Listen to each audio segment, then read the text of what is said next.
بسم الله الرحمن الرحيم لن تنالوا البر حتى تنفقوا مما تحبون وما تنفقوا من شيء فإن الله به عليم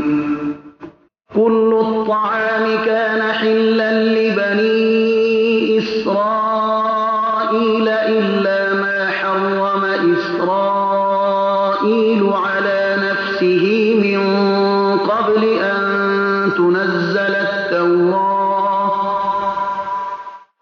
قل فأتوا بالتوراة فاتلوها إن كنتم صادقين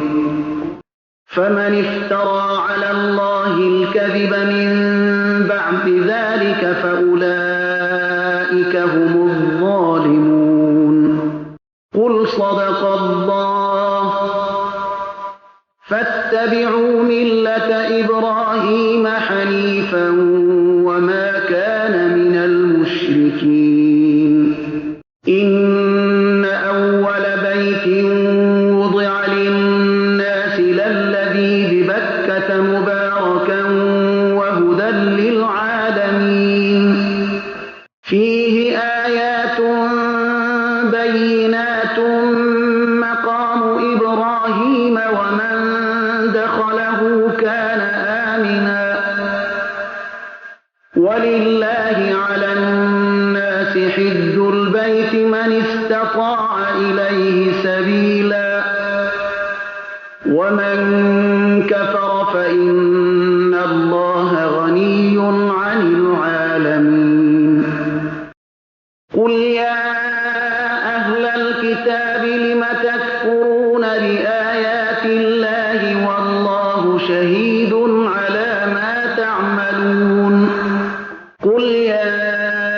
أهل الكتاب لم تصدون عن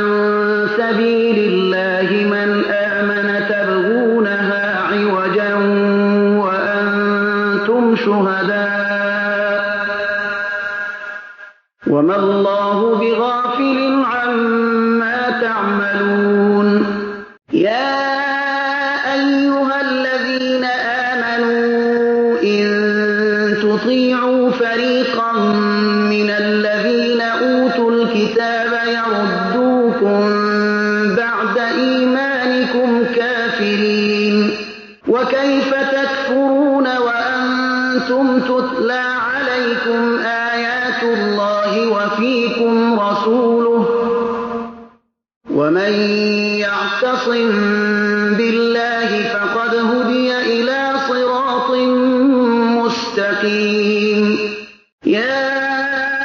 أيها الذين آمنوا اتقوا الله حق تقاته ولا تموتن إلا وأنتم مسلمون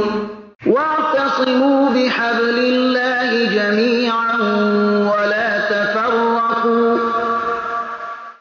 واذكروا نعمة الله عليكم إذ كنتم أعداء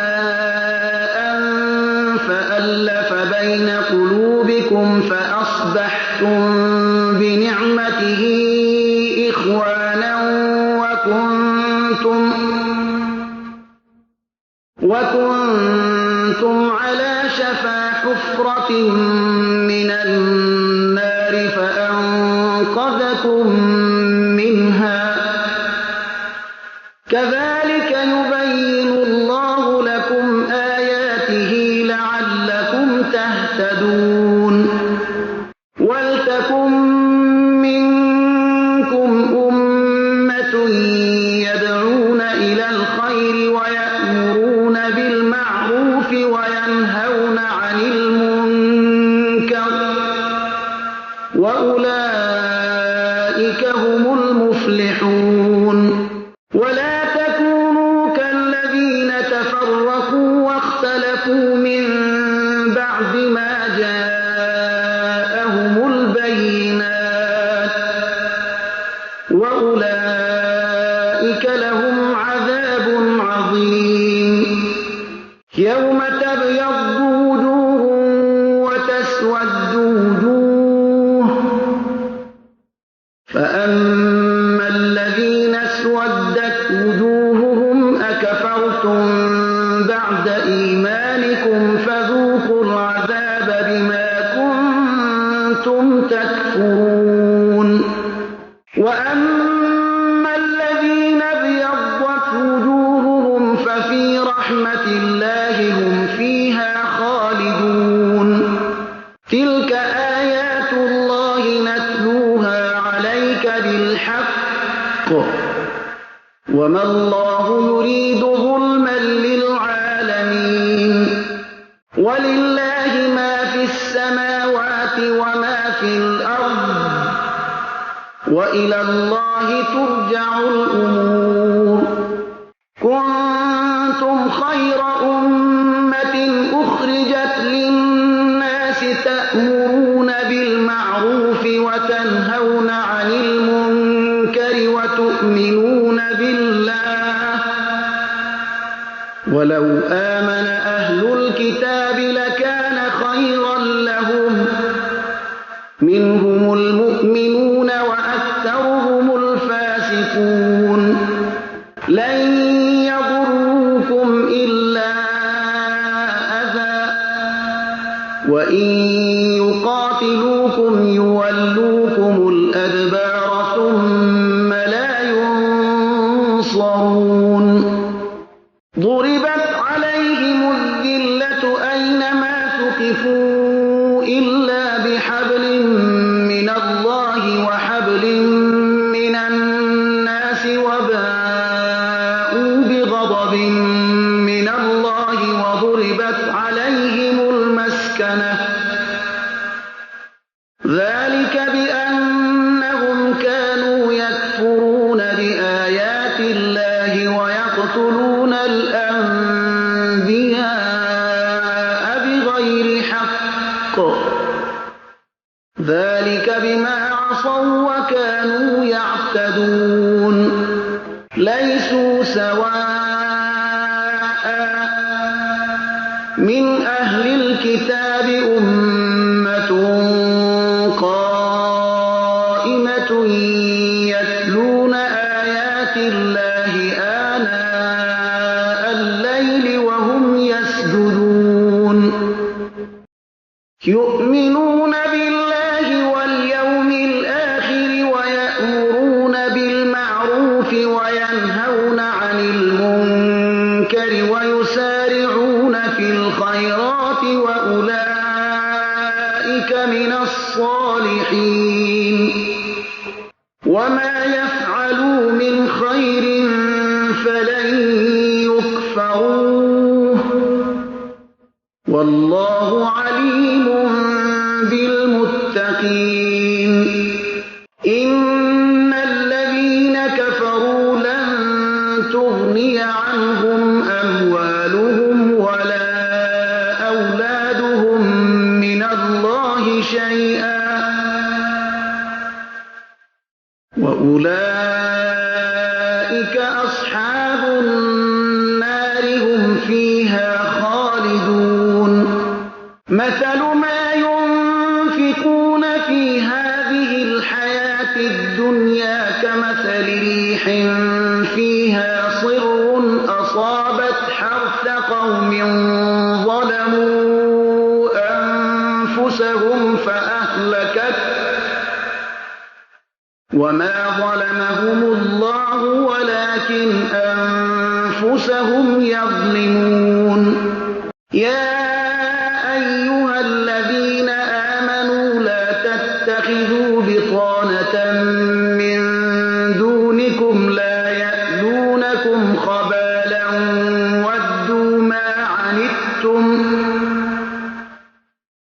ودوا ما عنتم قد بدت البغضاء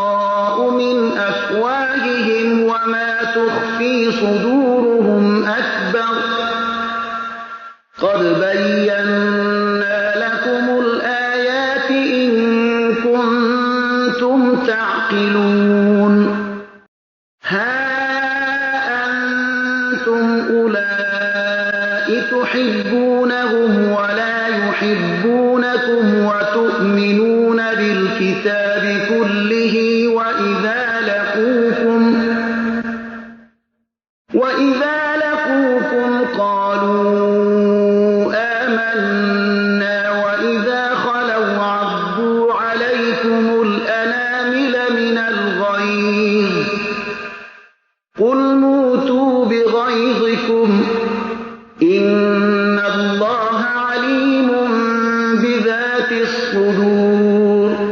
إن تمسسكم حسنة تسؤهم وإن تصبكم سيئة يفرحوا بها وإن تصبروا وتتقوا لا يضركم كيدهم شيئا إن الله بما يعملون محيط وإذ غدوت من أهلك تبوئ المؤمنين مقاعد للقتال والله سميع عليم إذ همت طائفتان منكم أن تفشلا والله وليهما وعلى الله فليتوكل المؤمنون ولقد نصركم الله ببدر وأنتم أذلة فاتقوا الله لعلكم تشكرون إذ تقول للمؤمنين ألن يكفيكم أن يمدكم ربكم ب3,000 من الملائكة منزلين بلى إن تصبروا وتتقوا ويأتوكم من فورهم هذا يمددكم ربكم ب5,000 من الملائكة مسومين وما جعله الله إلا بشرى لكم ولتطمئن قلوبكم به وما النصر إلا من عند الله العزيز الحكيم ليقطع طرفا من الذين كفروا أو يكبتهم فينقلبوا خائبين ليس لك من الأمر شيء أو يتوب عليهم أو يعذبهم فإنهم ظالمون ولله ما في السماوات وما في الأرض يغفر لمن يشاء ويعذب من يشاء والله غفور رحيم يا أيها الذين آمنوا لا تأكلوا الربا أضعافا مضاعفة واتقوا الله لعلكم تفلحون واتقوا النار التي أعدت للكافرين وأطيعوا الله والرسول لعلكم ترحمون وسارعوا إلى مغفرة من ربكم وجنة عرضها السماوات والأرض أعدت للمتقين الذين ينفقون في السراء والضراء والكاظمين الغيظ والعافين عن الناس والله يحب المحسنين والذين إذا فعلوا فاحشة أو ظلموا أنفسهم ذكروا الله فاستغفروا لذنوبهم ومن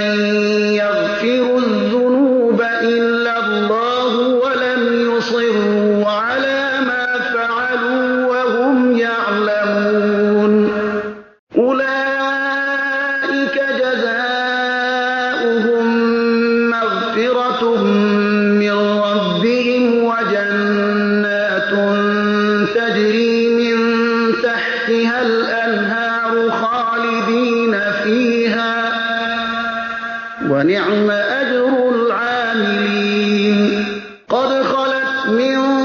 قبلكم سنن فسيروا في الأرض فانظروا كيف كان عاقبة المكذبين هذا بيان للناس وهدى وموعظة للمتقين ولا تهنوا ولا تحزنوا وأنتم الأعلون إن كنتم مؤمنين إن يمسسكم قرح فقد مس القوم قرح مثله وتلك الأيام نداولها بين الناس وليعلم الله الذين آمنوا ويتخذ منكم شهداء والله لا يحب الظالمين وليمحص الله الذين آمنوا ويمحق الكافرين أم حسبتم أن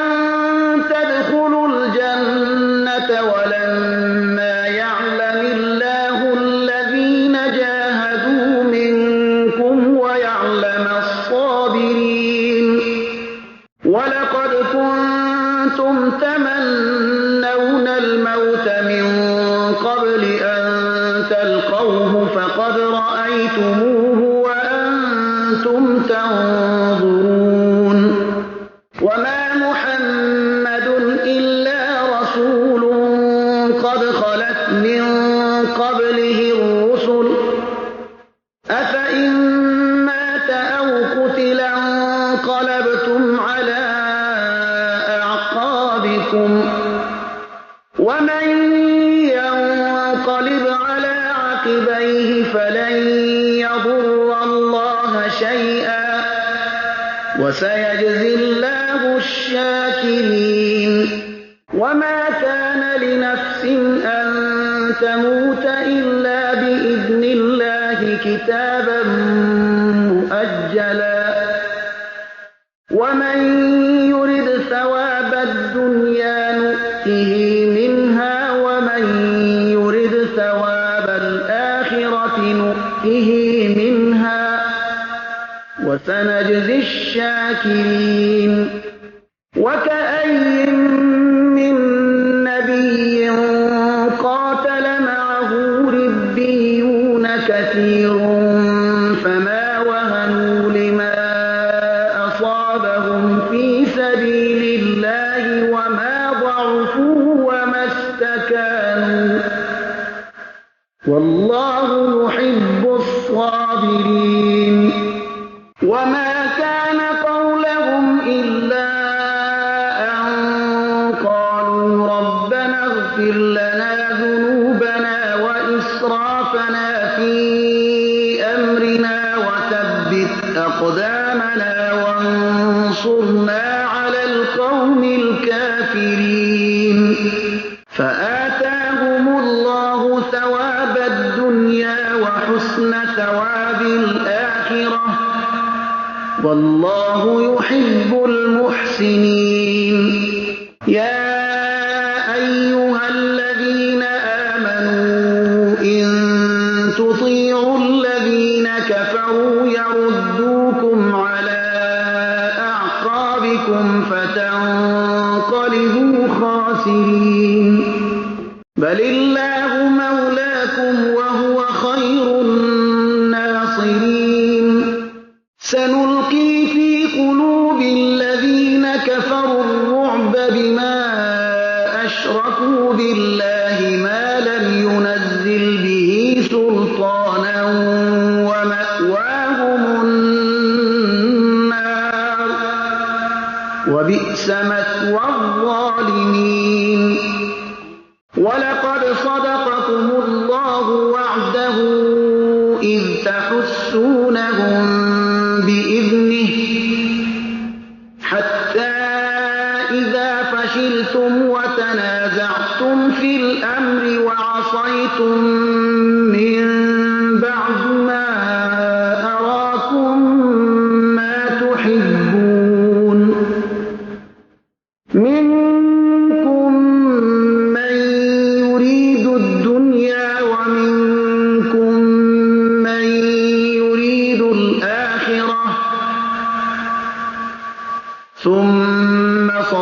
أصرفكم عنهم ليبتليكم ولقد عفا عنكم والله ذو فضل على المؤمنين إذ تصعدون ولا تلوون على أحد والرسول يدعوكم في أخراكم فأثابكم غما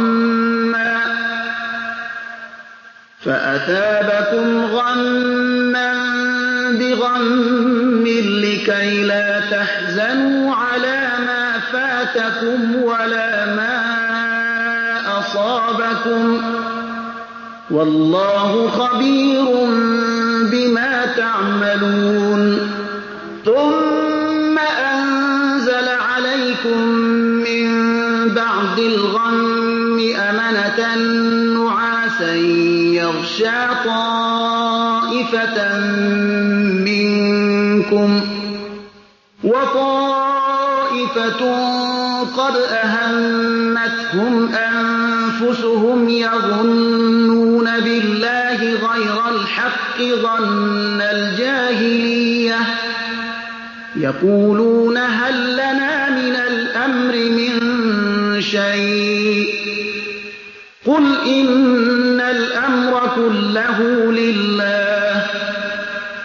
يخفون في أنفسهم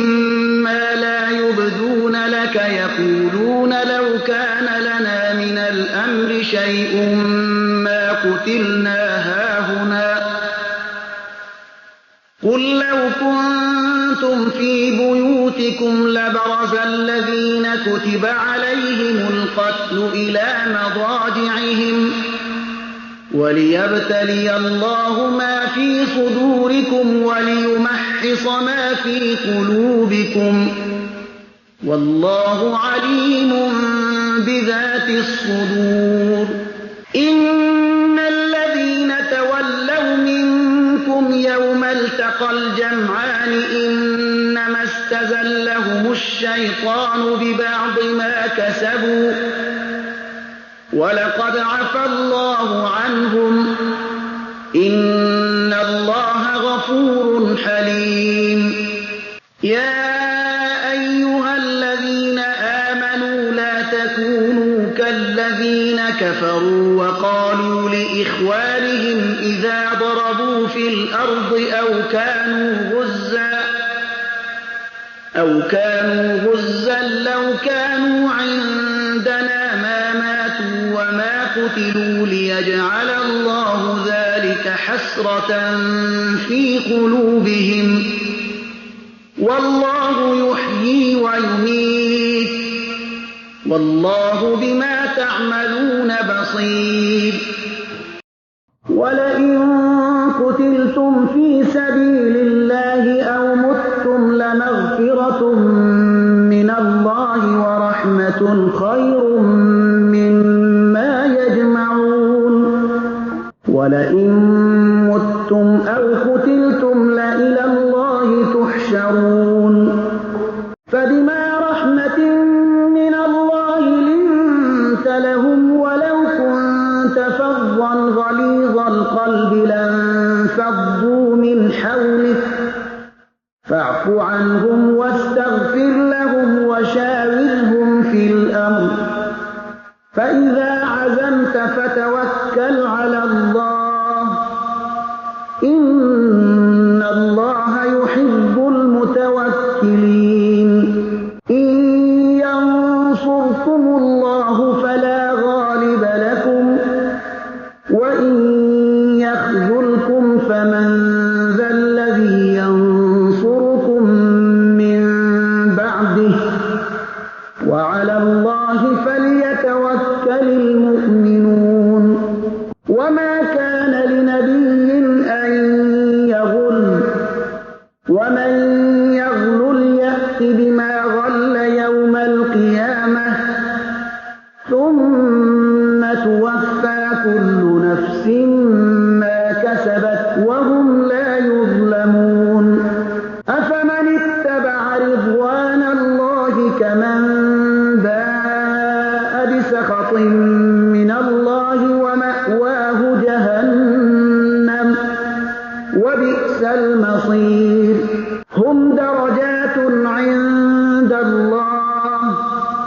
والله بصير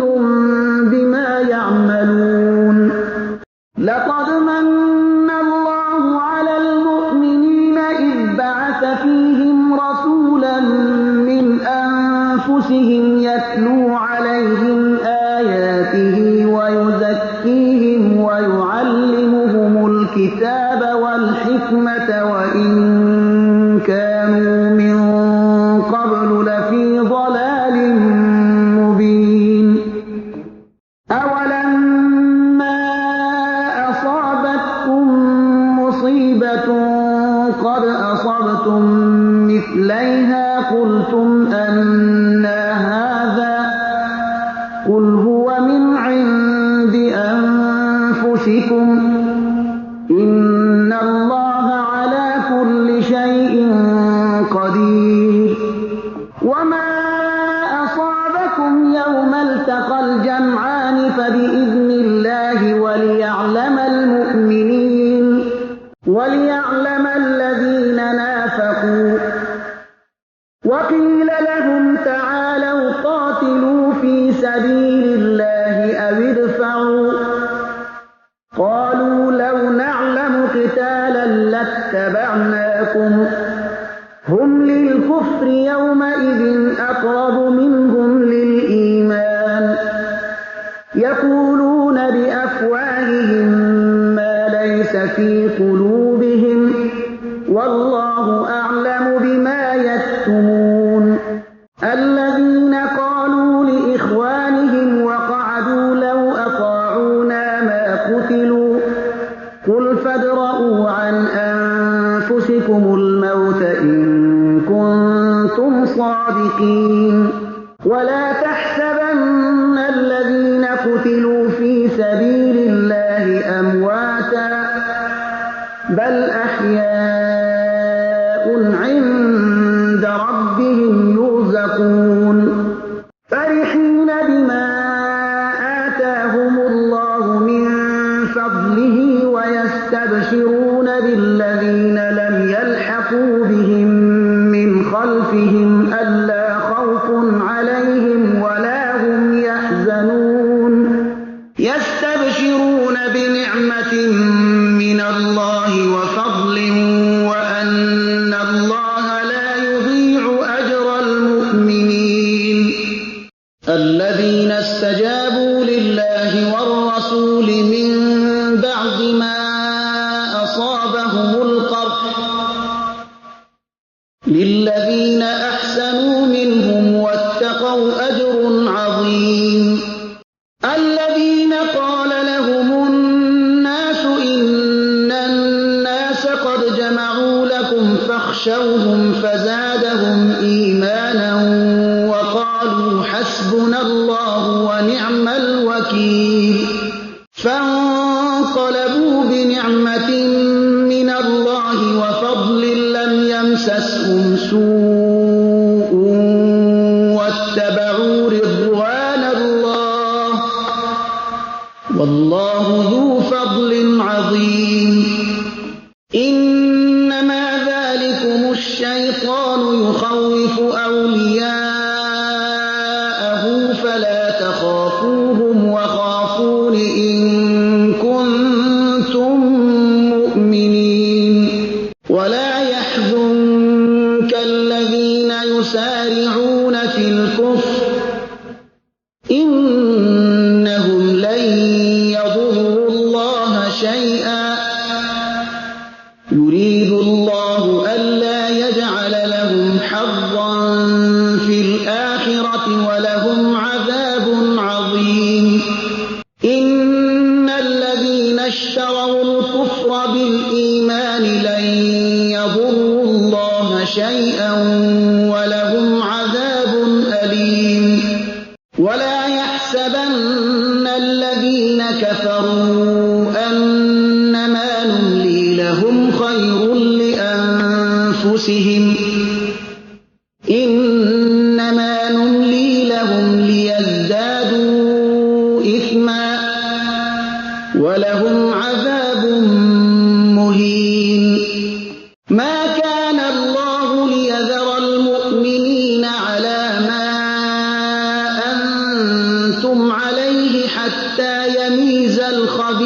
من الطيب وما كان الله ليطلعكم على الغيب ولكن الله يجتبي من رسله من يشاء فآمنوا بالله ورسله وإن تؤمنوا وتتقوا فلكم أجر عظيم ولا يحسبن الذين يبخلون بما آتاهم الله من فضله هو خيرا لهم بل هو شر لهم سيطوقون ما بخلوا به يوم القيامة ولله ميراث السماوات والأرض والله بما تعملون خبير لقد سمع الله قول الذين قالوا إن الله فقير ونحن أغنياء سنكتب ما قالوا وقتلهم الأنبياء بغير حق ونقول ذوقوا عذاب الحريق ذلك بما قدمت أيديكم وأن الله ليس بظلام للعبيد الذين قالوا إن الله عهد إلينا ألا نؤمن لرسول حتى يأتينا بقربان تأكله النار قل قد جاءكم رسل من قبلي بالبينات وبالذي قلتم فلم قتلتموهم إن كنتم صادقين فإن كذبوك فقد كذب رسل من قبلك جاءوا بالبينات والزبر والكتاب المنير كل نفس ذائقة الموت وإنما توفون أجوركم يوم القيامة فمن زحزح عن النار وأدخل الجنة فقد فاز وما الحياة الدنيا إلا متاع الغرور لتبلون في أموالكم وأنفسكم ولتسمعن من الذين أوتوا الكتاب من قبلكم ومن الذين أشركوا أذى كثيرا وإن تصبروا وتتقوا فإن ذلك من عزم الأمور وإذ أخذ الله ميثاق الذين أوتوا الكتاب لتبيننه للناس ولا تكتمونه فنبذوه وراء ظهورهم واشتروا به ثمنا قليلا فبئس ما يشترون لا تحسبن الذين يفرحون بما أتوا ويحبون أن يحمدوا بما لم يفعلوا فلا تحسبنهم بمفازة من العذاب ولهم عذاب أليم ولله ملك السماوات والأرض والله على كل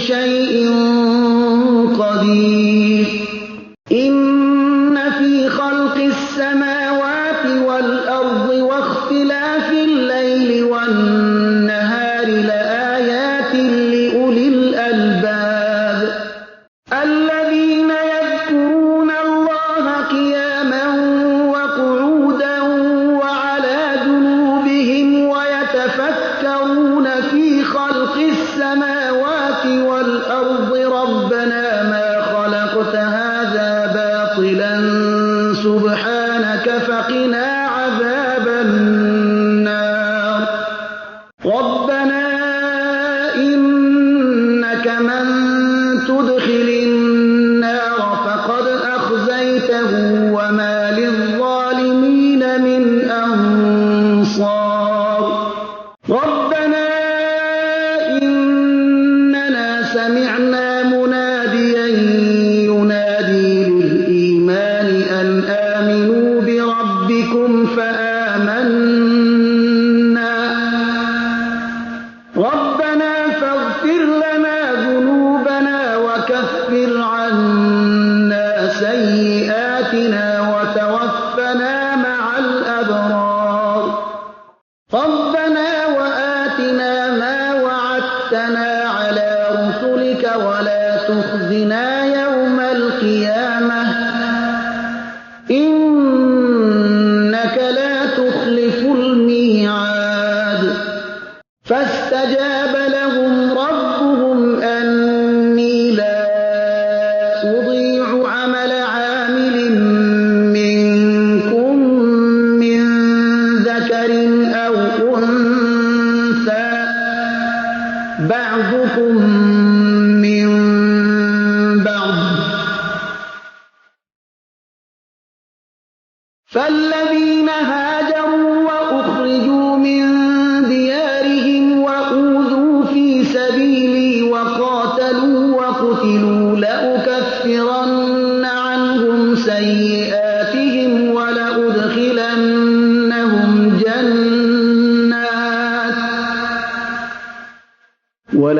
ولأدخلنهم جنات تجري من تحتها الأنهار ثوابا من عند الله والله عنده حسن الثواب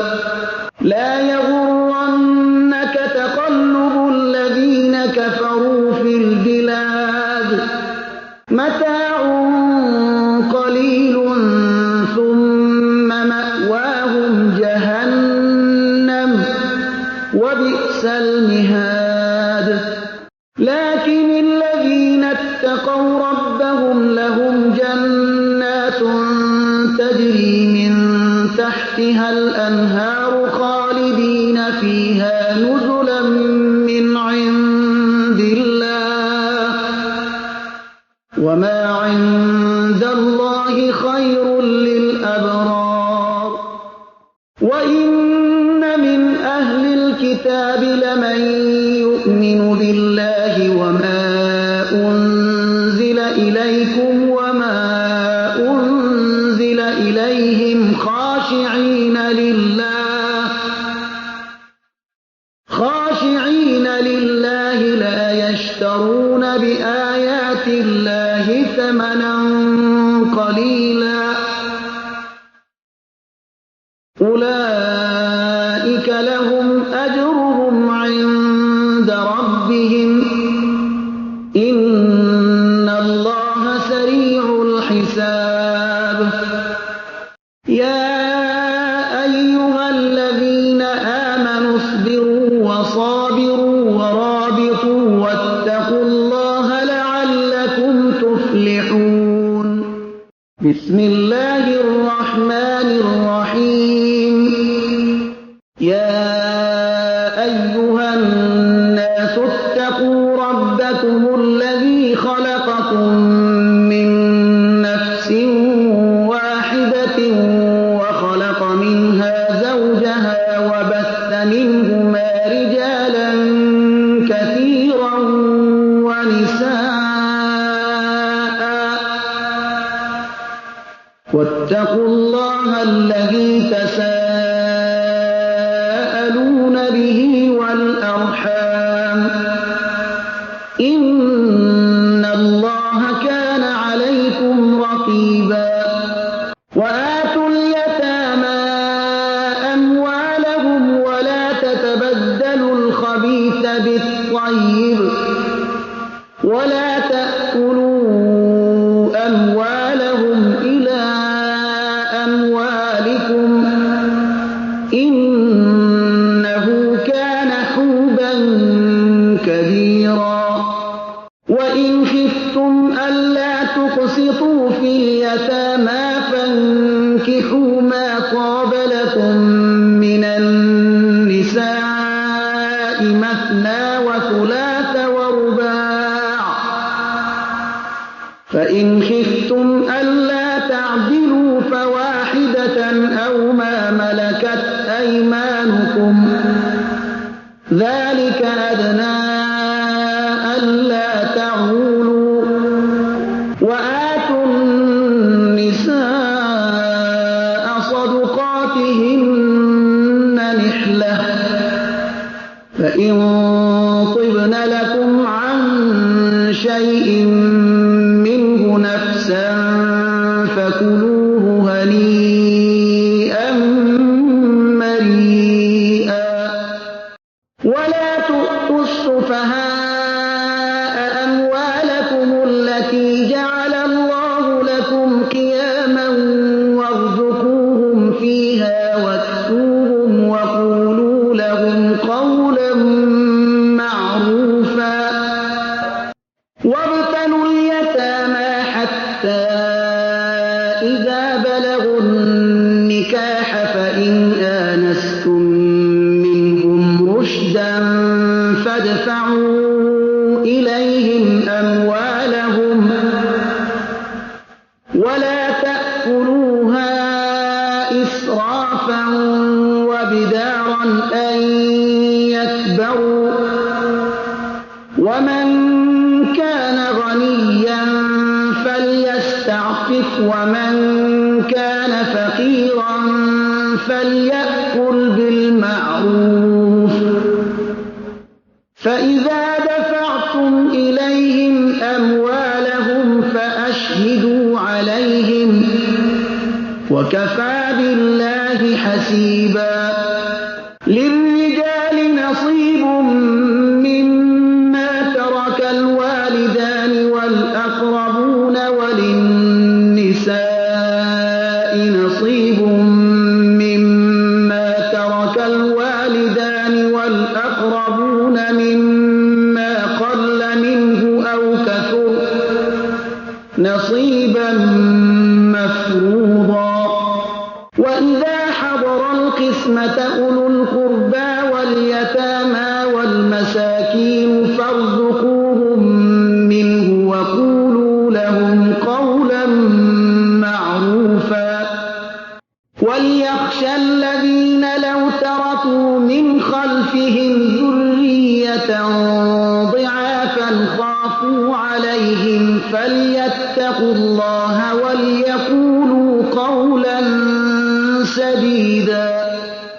إن الذين يأكلون أموال اليتامى ظلما إنما يأكلون في بطونهم نارا وسيصلون سعيرا يوصيكم الله في أولادكم للذكر مثل حظ الأنثيين فإن كن نساء فوق اثنتين فلهن ثلثا ما ترك وإن كانت واحدة فلها النصف ولأبويه لكل واحد منهما السدس مما ترك إن كان له ولد فإن لم يكن له ولد وورثه أبواه فلأمه الثلث فإن كان له إخوة فلأمه السدس من بعد وصية يوصي بها أو دين آباؤكم وأبناؤكم لا تدرون أيهم أقرب لكم نفعا فريضة من الله إن الله كان عليما حكيما ولكم نصف ما ترك أزواجكم إن لم يكن لهن ولد فإن كان لهن ولد فلكم الربع مما تركن من بعد وصية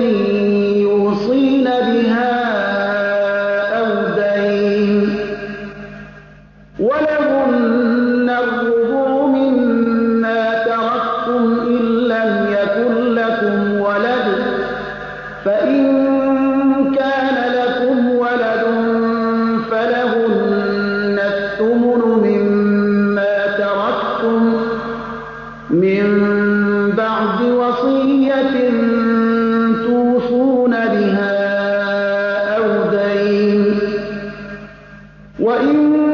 كان رجل يورث كلالة أو امرأة وله أخ أو أخت فلكل واحد منهما السدس فإن كانوا أكثر من ذلك فهم شركاء في الثلث من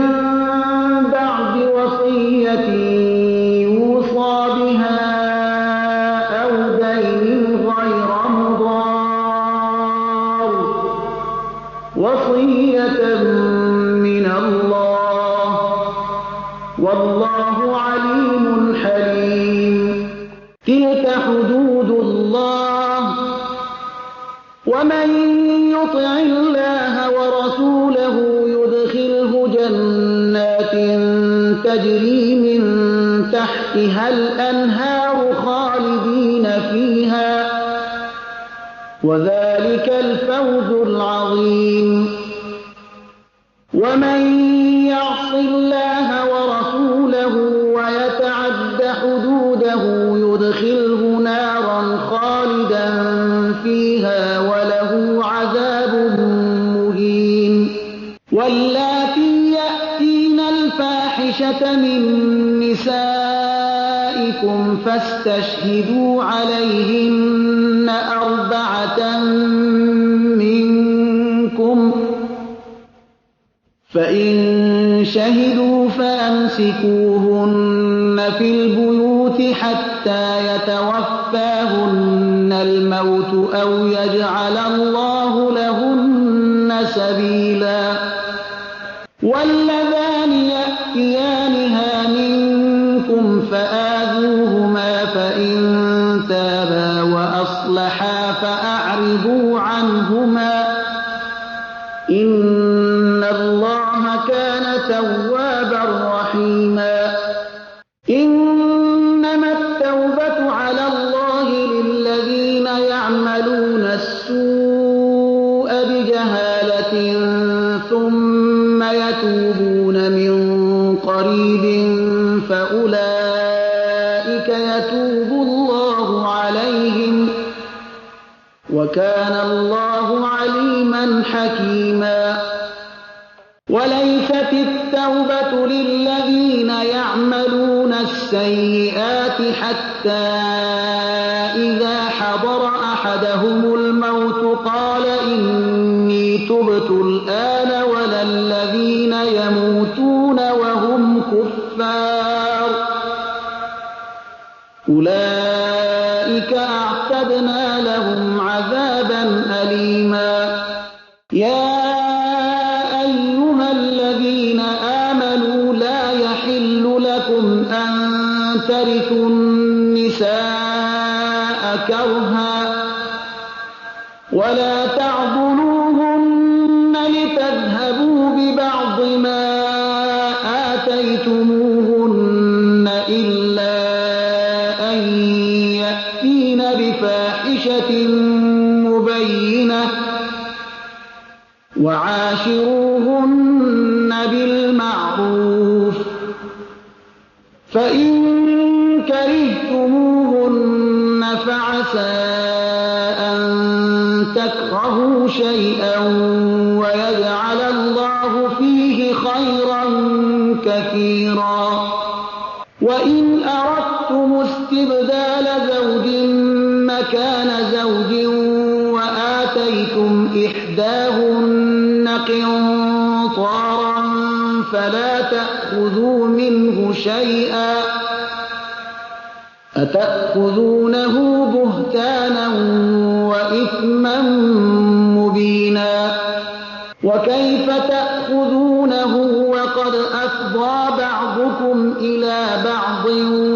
وأخذن منكم ميثاقا غليظا ولا تنكحوا ما نكح آباؤكم من النساء إلا ما قد سلف إنه كان فاحشة ومقتا وساء سبيلا حرمت عليكم أمهاتكم وبناتكم وأخواتكم وعماتكم وخالاتكم وبنات الأخ وبنات الأخت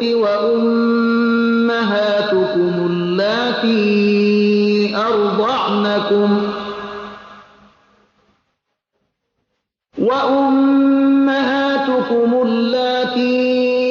أرضعنكم وأخواتكم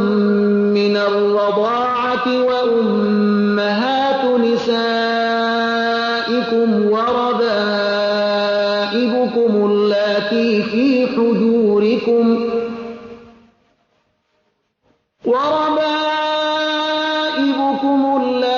في حجوركم من نسائكم اللاتي دخلتم بهن فإن لم تكونوا دخلتم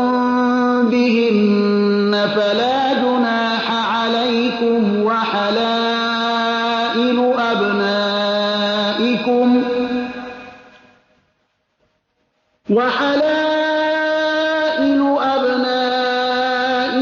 الذين من أصلابكم وأن تجمعوا بين الأختين إلا ما قد سلف إن